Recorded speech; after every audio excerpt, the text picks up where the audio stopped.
মনে রাখবেন, ১৫০০ মায়ের কোল খালি হয়েছে। ১৫০ সহস্রাধিক জুলাই যোদ্ধাদের শাহাদাতের রক্ত দিয়ে বাংলার এই মাটিকে পবিত্র করা হয়েছে। ৩০,০০০-এর বেশি যুদ্ধাহত জুলাই যোদ্ধা, যারা কেউ পঙ্গুত্ব বরণ করেছে, অনেকে চিরদিনের জন্য দৃষ্টিশক্তি হারিয়ে অন্ধত্বকে বরণ করেছে। অনেক জুলাই যোদ্ধা আজও মাথায়, বুকে, পেটে জালিমের ছুড়ে দেওয়া বুলেট ধারণ করে আজও তারা দিন গুজরান করছে। একটা স্বপ্ন নিয়ে তারা বেঁচে আছে, একটা বাংলাদেশ হবে যেই বাংলাদেশের রাজনীতিতে সন্ত্রাস আর গুন্ডামি থাকবে না। একটা বাংলাদেশ হবে যেই বাংলাদেশের রাজনীতিবিদরা দেশের মানুষের তিল তিল করে কষ্টার্জিত সম্পদ দিয়ে গড়ে ওঠা বাংলাদেশের জাতীয় কোষাগার শূন্য করে তারা লুটপাট আর দুর্নীতির রাজনীতি করবে না। ৭১-এর মহান মুক্তিযুদ্ধের মাধ্যমে অর্জিত বাংলার স্বাধীনতার পর এদেশের মানুষের এক বুক ভরা স্বপ্ন ছিল, আশা ছিল, এখন যেহেতু দেশি শাসকরা শাসন করবে, সুতরাং আমরা আর বৈষম্যের শিকার হব না।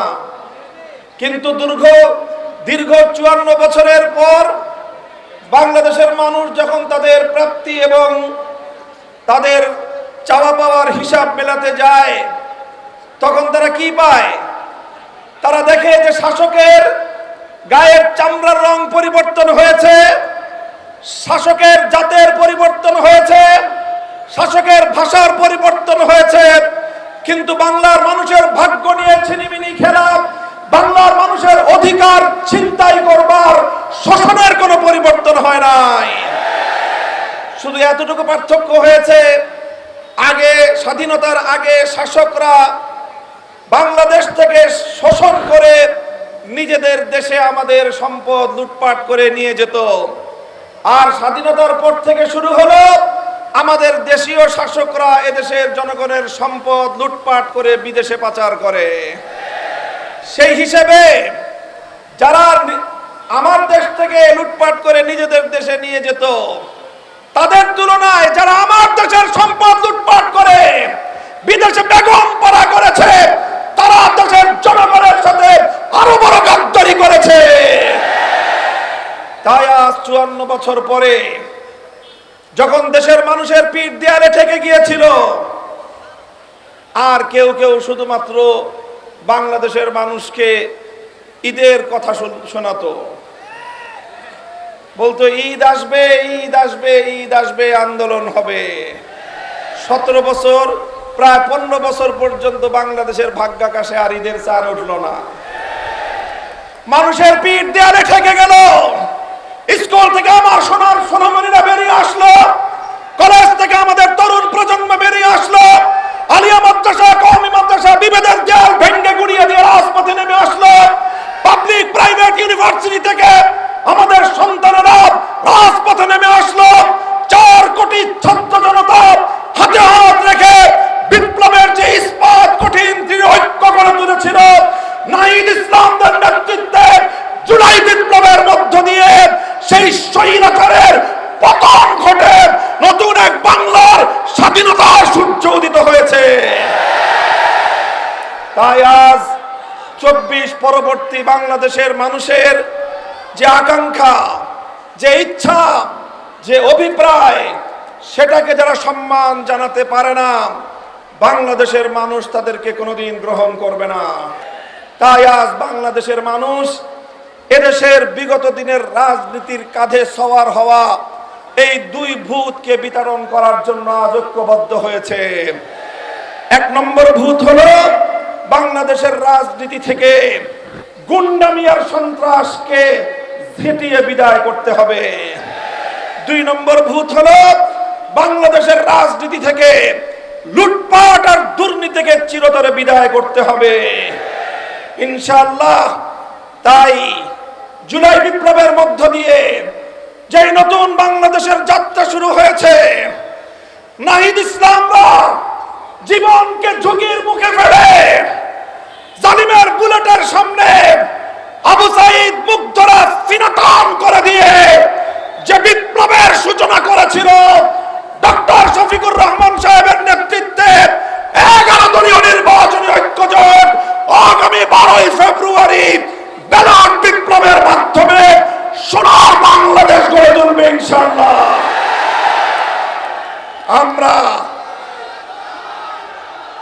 আখেরি কথা আমার, শেষ পয়গাম, জুলাই সনদ, জুলাই বিপ্লবের প্রশ্নে কোন নমনীয়তার সুযোগ নাই, আপোষের সুযোগ নাই। গণভোটে হা না না হা, হা না না হা, এই নাটকের অবসান ঘটাতে হবে। যারা হা না না হা করতেছেন, আপনারা ১৫০০ শহীদের রক্তের সঙ্গে গাদ্দারি করেছেন। ৩০,০০০ যুদ্ধাহত জুলাই যোদ্ধাদের সঙ্গে বিশ্বাসঘাতকতা করেছেন।